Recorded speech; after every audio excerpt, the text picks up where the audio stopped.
అందరికీ నమస్తే. ప్రభుత్వంలో ఒక కీలకమైన సమావేశం జరిగింది. ఆ సమావేశానికి నాయకత్వం వహించింది బట్టి విక్రమార్క గారు, ఫైనాన్స్ మినిస్టర్. అదొక ఉపసంఘం. దానిలో ఉన్న మెంబర్స్ మిగతా వాళ్ళు కోమటిరెడ్డి వెంకటరెడ్డి గారు, తర్వాత ఉత్తమ్ కుమార్ రెడ్డి గారు. ఏంది ఈ కమిటీ అంటే ప్రభుత్వానికి ఆదాయం పడిపోతుంది. ఎట్లా అని ఆందోళన వ్యక్తం చేస్తూ ఈ సమావేశం పెట్టింది. వివిధ రకాల ఆఫీసర్లందరిని పిలిచి గవర్నమెంట్‌కు ఆదాయం వచ్చే శాఖలు ఏమేమి ఉన్నాయో ఆ శాఖలకు సంబంధించిన వాళ్ళందరిని పిలిపించి కూర్చోబెట్టి మాట్లాడారు. ఏం చేద్దాం ఇప్పుడు? ప్రభుత్వానికి ఆదాయం ఇంత దారుణంగా ఎందుకు పడిపోతుంది? దీన్ని ఎట్లా పెంచాలే? ఉన్నది ఉన్నట్టు కూడా కాదు. మొత్తం లోపలికి బయలకొతుంది. దీన్ని ఎట్లా తీసుకురావాలి? ఎందుకంటే ప్రభుత్వానికి ఆదాయం లేకపోతే ఏ పని చేయలేరు. కనీసం ప్రభుత్వం మెయింటెనెన్స్ కూడా ఎళ్తలేదు. జస్ట్ అప్పులు తీసుకొచ్చుకోవాలి, జీతాలు ఇచ్చుకోవాలి. అప్పులు తీసుకొచ్చుకోవాలి, పెన్షన్లు ఇయ్యాలి. అప్పులు తీసుకొచ్చుకోవాలి, ఇంకేదో చేయాలి. ప్రస్తుతం ప్రభుత్వంలో అట్లాంటి పరిస్థితి కనిపిస్తుంది.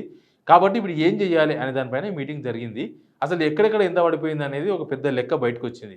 ముందే tax revenues, non tax revenues అని ఉంటాయి. ట్యాక్స్ రెవెన్యూస్ అంటేనేమో మనం కట్టే ట్యాక్సులు, జీఎస్టీలు అవి ఇవి అన్ని రకాలుగా దానిలోకి వస్తాయి. అది ఆల్రెడీ పడిపోయింది, మనకందరికీ తెలుసు. యాక్చువల్‌గా ఈ ప్రభుత్వం దివాలా తీయడానికి ప్రధానమైన కారణం ప్రభుత్వానికి రావాల్సిన ఇన్‌కమ్ పడిపోవడం. ఇన్‌కమ్ ఎప్పుడు పడిపోతదంటే అవతలోళ్ళు కొనుగోలు శక్తి తగ్గినప్పుడు, అవతలోళ్ళు ప్రభుత్వానికి కట్టే ట్యాక్సులు కట్టనప్పుడు, ప్రభుత్వం ఏమి డెవలప్‌మెంట్ చేపట్టనప్పుడు, ప్రభుత్వం డిపార్ట్మెంట్లు ఎక్సైజ్ కావచ్చు, లేకపోతే రియల్ ఎస్టేట్ లాంటి రంగాలు రియల్ ఎస్టేట్ బాగుంటేనే ఈ ఇల్లు రిజిస్ట్రేషన్ చేసుకున్నా, ప్లాట్లు అమ్ముకున్నా ఇన్ని పైసలొస్తాయి గవర్నమెంట్‌కి, మనం కడతాం కదా! వెహికల్ కొంటే వెహికల్‌కు ట్యాక్స్ కడతాం కదా! లైఫ్ ట్యాక్సులు అవి ఇవి కడతాం కదా! అన్నీ పడిపోయినాయి. అయితే ఇప్పుడు ఫైనల్‌గా నాన్ ట్యాక్స్ రెవెన్యూ మీద మీటింగ్ జరిగింది. అవన్నీ మాట్లాడదాం. మాట్లాడక ముందు ఈ వీడియో చూస్తున్న మీకు అందరికి థాంక్స్. సబ్స్క్రైబ్ చేసుకోవడం మాత్రం మర్చిపోవద్దు. కిందనే ఉన్న సబ్స్క్రైబ్ బటన్ ఒకటి నొక్కండి. నా దగ్గరున్న లెక్క నిన్న జరిగిన సమావేశాలను కూడా మీకు చెప్తా నేను. ఏమైందంటే నాన్ ట్యాక్స్ రెవెన్యూ మొత్తం ఎందుకు పడిపోయింది అనే దాని మీద మీటింగ్. నాన్ ట్యాక్స్ రెవెన్యూ అంటే ఏందంటే సేవల మీద ఫీజులు, అంటే పాస్‌పోర్టు, లైసెన్సు, కోర్ట్ ఫీజులు, విద్యుత్, నీటి బిల్లుల మీద వసూలు చేసే ఫీజులు, ఇవి సేవలపై ఫీజులు అంటారు. ఇంకా ట్రాఫిక్ చలాన్లు, కోర్టు శిక్షలు వంటివి కూడా. తర్వాత ప్రభుత్వ భూములు, భవనాలను అద్దెకిస్తే వచ్చే ఆదాయం నాన్ ట్యాక్స్ రెవెన్యూ అంటారు దీనిలను. తర్వాత రైతు, విద్యుత్ సంస్థలు లాంటి పబ్లిక్ సెక్టార్ యూనిట్ల లాభాల్లోనే డివిడెండ్లు పొందడం. తర్వాత ఖనిజాలు, బొగ్గు, ఇంధన వనరులు తవ్వకాలకు ఇచ్చే అనుమతుల ద్వారా వచ్చే ఆదాయం. అంటే ఇప్పుడు ఇసుకను అమ్మితే వచ్చే ఆదాయం గవర్నమెంట్‌కి. తర్వాత ప్రభుత్వ పెట్టుబడులపై వడ్డీ ఆదాయం, ఇతర సంస్థలకు అప్పగించిన నిధుల మీద వచ్చే వడ్డీ. ఇవన్నీ కూడా పడిపోయినాయి గవర్నమెంట్‌కి. ఎంత శాతం పడిపోయినాయంటే చాలా చాలా దారుణంగా పడిపోయింది. ఎట్లుండేదంటే మొత్తం బడ్జెట్‌లో 2021, 22 సంవత్సరంలో 37.6% ఇట్లాంటి నాన్ ట్యాక్స్ రెవెన్యూ ద్వారా గవర్నమెంట్‌కి ఇన్‌కమ్ వచ్చేది. తర్వాత 23, 24 ఈ గవర్నమెంటు 2023 డిసెంబర్‌లో వచ్చింది. ఎలక్షన్స్ ముందు నుంచే ఈ ప్రభుత్వ వ్యవస్థలంతా కూడా ఎలక్షన్స్‌లో బిజీ. ఒక 6 మంత్స్ ముందు నుంచే ఇట్లాంటి గవర్నమెంట్‌కి వచ్చే ఇన్‌కమ్ మీద ఎఫెక్ట్ ఉంటది. మనకు తెలుసు కదా! రియల్ ఎస్టేట్ లాంటివైతే ఎలక్షన్‌కి ఒక 6 మంత్స్ నుంచే డౌన్ అయిపోతది. తర్వాత దాని ఆ ఎలక్షన్ ఎఫెక్టు అన్ని రంగాల మీద కూడా ఉంటది. అట్లా 2023, 24లో 6.2%. సంవత్సరానికి బడ్జెట్ ఏమో పెంచుకుంటూ పోతున్నారు. వచ్చే ఇన్‌కమ్ ఏమో తగ్గుకుంటూ పోతుంది ప్రభుత్వానికి. 24, 25లో 3,00,000 కోట్ల బడ్జెట్ పెడితే 5.8% మాత్రమే నాన్ ట్యాక్స్ రెవెన్యూ గవర్నమెంట్‌కి వచ్చింది. ఇప్పుడు ఏంది అసలు 37.6% ఎక్కడ? 5.8% ఎక్కడ? అంటే 1,00,000 కోట్లకు 37,000 వచ్చినట్ట అంతకుముందు. ఈడ 1,00,000 కోట్లకు చూస్తుర్రు కదా ఎంతయిందో, 5.8% 1,00,000 కోట్లలో వస్తున్నది. ఇంత దారుణంగా ఎందుకు పడిపోయిందనేది ఈ మీటింగ్ సారాంశం. మీటింగ్ పెట్టుకొని అసలు ఎట్లా ఇది ఇట్లా పడిపోతే మన ప్రభుత్వం ఎట్లా నడుపుతాం, నడపలేము కదా, ఎట్లా ఏం చేయాలని ఆఫీసర్స్‌ని అడిగారు. మళ్ళీ ఎట్లా పెంచాలి ఇవన్నీ? ఇప్పుడు కరెంటు బిల్లు పెంచలేరు, అవన్నీ కూడా ట్యాక్స్ రెవెన్యూలోకి వస్తాయి. కరెంటు బిల్లు పెంచుకోమో, లేకపోతే భూముల ధరలు పెంచి దాని రిజిస్ట్రేషన్ ధరలు పెంచడమో, తర్వాత ఇట్లాంటివన్నీ కూడా ట్యాక్సులు మనం కట్టే జీఎస్టీలు, అంటే వ్యాపారాలు బాగా నడిస్తే జీఎస్టీలు కడతాం. మనం ఏడ కొన్నా కూడా ట్యాక్స్ కొడతాం, మనకు తెలియదు, మనకు తెలియకుండా కట్టేస్తాం. ఒక కోల్గేట్ కొన్నామనుకో, కోల్గేట్ మీద ట్యాక్స్ కూడా కలుపుకుంటుంది ఆ రేట్ల. మనం సపరేట్‌గా ట్యాక్సులు కట్టాం. అవన్నీ కూడా షాప్ ఆయనకు కడతాం, షాప్ ఆయన గవర్నమెంట్‌కి కడతాడు. ఆ కంపెనీ మ్యానుఫ్యాక్చరింగ్ కంపెనీ కడతది. సేమ్ ఒక బిజినెస్ నడుస్తుందంటే ఆ బిజినెస్ మీద జరిగిన లావాదేవీల మీద ఖచ్చితంగా ట్యాక్స్ ఉంటుంది. అవన్నీ కూడా ట్యాక్స్ రెవెన్యూ కిందకి వస్తుంది. నాన్ ట్యాక్స్ రెవెన్యూస్ అంటే నేను ఇంతకుముందు చెప్పినట్లుగా ఇవే ఈ ప్రభుత్వ సేవలు ఇవన్నీ కూడా ఉంటాయి. పాస్‌పోర్ట్‌లు తీసుకోవడం, లైసెన్సులు తీసుకోవడం, ఇది కూడా తగ్గిపోయిందంట. ఎంత దారుణం చెప్పండి. పాస్‌పోర్ట్ తగ్గిపోవడం, లైసెన్సులు తగ్గిపోవడం, తీసుకోవడం, కోర్టు ఫీజులు తగ్గిపోవడం, విద్యుత్, ఇంటి బిల్లుల మీద సర్చార్జ్‌లు వసూలు చేస్తారు. ఆ సర్చార్జ్‌లు కూడా వేసే పరిస్థితులు ప్రస్తుతానికి ప్రభుత్వాలు లేవు. కాబట్టి ఆ ట్యాక్స్ అంతా కూడా పడిపోయింది. ట్రాఫిక్ చలాన్లు అంట బానే ఉన్నాయి. ట్రాఫిక్ చలాన్ ఎందుకు పడిపోయిందో తెలవదు. ట్రాఫిక్ చలాన్లు గూడా ఈ మధ్య కాలంలో ఏమన్నా ఈ ట్రాఫిక్ చలాన్ల మీద ఏమన్నా డిస్కౌంట్ ఇచ్చిండ్రా? డిస్కౌంట్ కూడా లేవు. ఈ ప్రభుత్వం వచ్చినాక నో డిస్కౌంట్స్. ఉన్నది మొత్తం కట్టుకుంటున్నారు. ఎక్కడ పడితే అక్కడ ట్రాఫిక్ పోలీసులు మూలల మీద నిలబడి చెట్ట చాటున ఉండి గోడల చాటున ఉండి పట్టుకుంటున్నారు. అయినా సరే అవి కూడా తగ్గిపోయినాయంట. తర్వాత ప్రభుత్వ భూములు, భవనాలకు అద్దెకు అక్కడక్కడ ఇవి ఉంటాయి కదా! మున్సిపల్ భవనాలు అవి ఇవి అద్దెకిస్తారు. అద్దెకంటే కిరాయికిస్తారు. ఆ కిరాయి షాపుల నుంచి వసూలు చేస్తారు. అవి కూడా తగ్గిపోయినాయంట. అంటే మరి అవి కూడా ఖాళీగా ఉన్నట్టుగా మనం గుర్తించాల్సొస్తది. ఇక ఖనిజాలు, బొగ్గు, ఇంధన వనరుల తవ్వకాలను ఇచ్చే అనుమతులు అంటే అవేమి ఇస్తలేరు ఈ గవర్నమెంట్ వచ్చిన తర్వాత. అనుమతులు ఏం లేవు. ఇప్పుడు చాలా దగ్గర ఇసుక రీచ్‌లు ఉంటాయి కదా! వాగులైతే ఫ్రీగా ఇచ్చేసిండ్రు. ఫ్రీ అనే పేరుతోన మొత్తం కాంగ్రెస్ ఎమ్మెల్యేల అనుచరులు, తర్వాత కాంగ్రెస్ కొంతమంది అందరూ ఆ ఇసుకను ఫ్రీగా కొట్టేస్తున్నారు.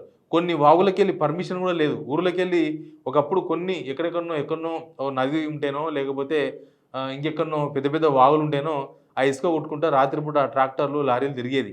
ఇప్పుడు తెలంగాణల పల్లెటూర్లుల్ల చిన్న వాగుంటే చాలు రాత్రి మొత్తం అవి తిరుగుతున్నాయి. ప్రభుత్వ పనుల కోసం అని చెప్పేసి 2 ట్రిప్పులకు 2 టిప్పర్లకు పర్మిషన్ తీసుకొని ఒక 20, 30 టిప్పర్లు కొడుతున్నారు. దిక్కు లేదు, దివాన్ లేదు, పట్టుకునే నాదుడు లేడు. ఎందుకంటే గదంతే. మనం లాస్ట్ ఒక 1 ఇయర్ బ్యాక్ చూసినాం. ఎక్కడ ములుగులో చూసినాం. ములుగులో రేవంత్ రెడ్డి గారి బొమ్మేసుకొని, ఫోటో ఏసుకొని వందల లారీలు తిరిగినాయి. మరి దాని వెనక ఎవరున్నారో ఏం కథనో గానీ, ఆ ఇసుక మొత్తం కూడా బ్లాక్ దందాకు పోయినట్టే. బ్లాక్ బిజినెస్‌కి పోయినట్టే. ఇంగా ఇట్లా చాలా ఉన్నాయి. అంటే ఏమైతుంది ఇక్కడ అవసరం ఉన్న జనాలంతా వాడుకుంటున్నా గూడా, ఆ ఆదాయం గవర్నమెంట్‌కి చేరతలేదు. ఎక్కడనో మధ్యలో పెద్ద బొక్క పడ్డది. ఆ బొక్కలకి ఎవరు కొట్టాలనో వాళ్ళు కొట్టేస్తున్నారని దీనికి అర్థమైతుంది దీనివల్ల. అట్లా ప్రభుత్వానికి వచ్చే ఆదాయం పడిపోతుంది. లీడర్‌లకు వచ్చే ఆదాయం పెరిగిపోతుంది. ఇట్లా దీని మీద ఈ సబ్ కమిటీ ఏసి అధికారులకు హుకుం జారీ చేశారు. మరి ఏంది? ఇట్లెందుకైతది? అట్లెందుకైతది? ఇప్పుడు నాన్ టాక్స్ రెవెన్యూలు తగ్గిపోతే టాక్స్ రెవెన్యూ ఎట్లా పడిపోయింది? టాక్స్ రెవెన్యూ దాన్ని పెంచాలంటే ప్రభుత్వానికి దమ్ముండాల. ఇప్పుడు రియల్ ఎస్టేట్ పెంచాలంటే అదొక విధి విధానాలు ఉండాలి ప్రభుత్వానికి. ఇంకొకటి ఏదో పెంచాలంటే ఒక రంగంలో ఒక డెవలప్‌మెంట్ చూయించాలంటే దాన్ని కూడా ప్రభుత్వం కొంత వర్కౌట్ చేయాల్సి ఉంటది. సంవత్సరాల తర్వాత కూడా ప్రభుత్వం కనీసం ఇక్కడ పడిపోయిన బిజినెస్‌లు, వ్యాపారాలను లేపుదాం. ఆ వ్యాపారాలను ఎట్లా మళ్ళీ డెవలప్ చేద్దాం. రియల్ ఎస్టేట్ లాంటి ఒక అదో రంగం సంస్థ. ఇట్లాంటి వ్యవస్థలను పెంచితే గవర్నమెంట్‌కు ఇన్‌కమ్ పెరిగిపోతది. ఆటోమేటిక్‌గా జనాల కొనుగోలు శక్తి పెరిగితే ఆటోమేటిక్‌గా గవర్నమెంట్‌కి ఇన్‌కమ్ కూడా పెరిగిపోతది. రైతులకేమో 1,00,000 కోట్లు ఇచ్చినామని చెప్తున్నారు. కానీ రైతుల దగ్గర నుంచి రూపాయి ఆదాయం వస్తలేదంట గవర్నమెంట్‌కి. అట్లా చాలా వరకు ప్రభుత్వానికి ఆదాయం పడిపోయింది అనేది వీళ్ళ దగ్గర ఉన్న రిపోర్ట్. మరి ఇంక పెంచడానికి ఏం చేయాలి? ప్రభుత్వం చేస్తున్న పనేంది? అసలు గవర్నమెంట్‌లో వ్యవస్థలు పనిచేస్తున్నాయా? అసలు లంచాలు తీసుకుంటున్నారు గానీ గవర్నమెంట్‌కి వచ్చే ఫీజులు తగ్గిపోయినాయి. గవర్నమెంట్‌కి వచ్చే ఫీజులు అంటే రిజిస్ట్రేషన్ తగ్గిపోయినాయి ఆటోమేటిక్‌గా. దాని మీద వచ్చే గవర్నమెంట్‌కి వచ్చే రెవెన్యూ పడిపోయింది. లేకపోతే ఇంకొకటి ఏదో ఒక ఇసుక లాంటిది నేను చెప్పినట్టు మైనింగ్ లాంటివి. అవి వితౌట్ ఔట్ ఆఫ్ అఫీషియల్‌గా అవన్నీ కూడా వ్యాపారాలు నడుస్తుంటే, ఇక అఫీషియల్‌గా వచ్చే ఇన్‌కమ్ ప్రభుత్వానికి ఏడికెళ్ళొస్తది? కాబట్టి ప్రభుత్వానికి ఇన్‌కమ్ పడిపోయింది. ప్రభుత్వానికి ఇన్‌కమ్ పడిపోతే వీళ్ళేమైనా ఆగుతుర్రా? వేస్టేజ్ ఆఫ్ మనీ కూడా చాలా దుబారా చేస్తున్నారు. నేను ఒక 2, 3 చూపిస్తాను నేను మీకు. ఇదొచ్చేసి చౌముల ప్యాలెస్. అందాల భామలు వచ్చారు కదా! మొన్న అందాల పోటీలు జరిగినాయి కదా! ఒక్కరోజు రాత్రి డిన్నర్ ఖర్చంట 6,25,00,000. ఒక్కరోజు రాత్రి డిన్నర్ 6,25,00,000 ఒక డిన్నర్. ఇంక మొత్తం ఖర్చు కాదు. వాళ్ళు ఉండే హోటల్ ఖర్చు, వాళ్ళు దాదాపు 25 రోజులు ఉన్నారు. వాళ్ళకు పెట్టిన ఖర్చు రూమ్ రెంట్‌లో, అదే హోటల్ రూమ్ రెంట్‌లో, లేకపోతే వాళ్ళకు ఇంకేదన్నా షాపింగ్ కోసం ఇచ్చిన డబ్బులో, లేకపోతే వాళ్ళకి పెట్టిన తిండో అవన్నీ కాదు. జస్ట్ ఒకరోజు రాత్రి ఇచ్చిన డిన్నర్ ఖర్చు 6,25,00,000 ఖర్చు పెట్టిండ్రు. ఇంకొకటి కూడా ఉంది. ఇక్కడ తెలంగాణ ఆడపడుచులతో పాదసేవ. అంటే రామప్ప టెంపుల్ పోయారు కదా వీళ్ళు. ఆ రామప్ప టెంపుల్ పోయింది ఇప్పుడు 14/5/2025 నాడు డిపార్ట్మెంట్ ఆఫ్ టూరిజం యాంగిల్‌ల 4,13,00,000 జస్ట్ రామప్ప టెంపుల్ విజిట్. ఇంకా మిగతా విజిట్ల ఖర్చులు నా దగ్గర లేవు. అవి వచ్చినప్పుడు మళ్ళా మాట్లాడదాము. మొత్తం అది ఇది కలిస్తే దగ్గర 11 కోట్ల రూపాయలయింది. 11 క్రోర్స్ రూపీస్ జస్ట్ 2 ఈవెంట్స్. ఒకరోజు డిన్నర్, ఒకరోజు అక్కడ మనోళ్ళతోని కాలు కడిగిపోయలే రామప్ప టెంపుల్ కాడ బురద అయితదని చెప్పేసి మేము వాళ్ళతో కడిగిపించినాం, తుడిపించినాం అని చెప్పి సీతక్క గారు చెప్పిర్రు మినిస్టరు. ఆ ఈవెంట్ ఖర్చు 4,13,00,000. నాకు తెలిసి జస్ట్ 2 ఈవెంట్ల ఖర్చే 11 కోట్లు అయిందంటే వీళ్ళు 25 రోజుల పాటు 25 ఈవెంట్లు చేసిర్రు. 25 ఈవెంట్లు కాకుండా 2 ఈవెంట్లకు 11 కోట్లు. 25 ఈవెంట్లు అంట మళ్ళా. 25 ఈవెంట్లు ప్లస్ హోటల్ ఖర్చులు, వాళ్ళకు రాను పోను ట్రాన్స్‌పోర్ట్ ఖర్చులు, ఇక రకరకాల ఖర్చులు ఏమేం ఖర్చులు పెట్టినరో అదంతా ఖర్చు ఎంత తరిచి మోపడైందో తెలవదు. దానివల్ల వచ్చిన ప్రభుత్వానికి గానీ, తెలంగాణ ప్రజలకు గానీ ఒరిగిందేందో తెలవదు. కానీ ఇట్లా వేస్టేజ్ ఆఫ్ మనీ ఎక్కువైపోయింది.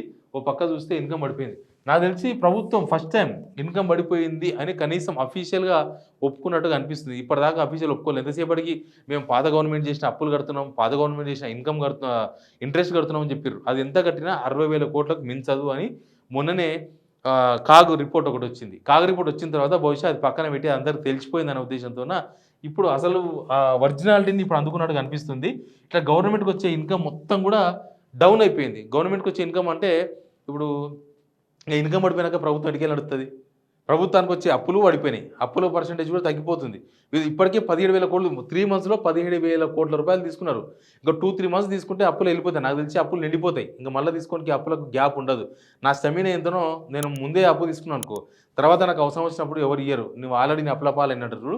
అట్లా తెలంగాణ గూడా ఇప్పటికే మొత్తం ఓవరాల్‌గా 2,00,000 కోట్ల అప్పు చేసిండ్రు. ఈ గవర్నమెంట్ వచ్చిన తర్వాత జస్ట్ 2, 3 మంత్స్‌లోనే 17,000 కోట్ల అప్పులు చేసిండ్రు. ఇప్పుడు రాజీవ్ వివేక స్కీమ్ లాంటివి డబ్బు లేకనే ఆపేసిండ్రు. డబ్బులుంటే ఇస్తుండ్రు కొంత అంతో ఇంతో. దాని అప్లికేషన్‌లు తీసుకొని సెలక్షన్ ప్రాసెస్ చేసి 16,00,000 అప్లికేషన్స్ వస్తే 4,00,000 మందికి ఇస్తున్నామని చెప్పి రాత్రి ఇంక తెల్లారితే రిబ్బన్ కట్ చేస్తారనగా రాత్రి బ్రేక్ ఏసేసిండ్రు. లేదని. అట్లా డబ్బులు లేక ఆ స్కీమ్ ఆగిపోయింది. ఇప్పుడు ఏ స్కీమ్ కూడా పైసలు లేని సిచ్యువేషన్‌ల ఈ మీటింగ్ జరిగింది. ఇక గవర్నమెంట్ ఇప్పటికిప్పుడు మరి ఏం సేవ పన్నులేస్తారో, ఎక్కడి నుంచి జనాల నుంచి వసూలు చేస్తారో తెలవదు. జనాలకు వీళ్ళు రూ. 100 ఇస్తే జనాల దగ్గర నుంచి 60, 50, 60 తిరిగి గవర్నమెంట్‌కొస్తాయి. కానీ ఇప్పుడు గవర్నమెంట్ రూ. 100 ఇచ్చే పొజిషన్‌లో లేదు. జనాల దగ్గర నుంచి రూ. 50, 60 వసూలు చేసే పొజిషన్‌లో కూడా కనిపిస్తలేదు. ఏమైతదో తెలవదు. చూద్దాం మనం కూడా. Please subscribe signal TV.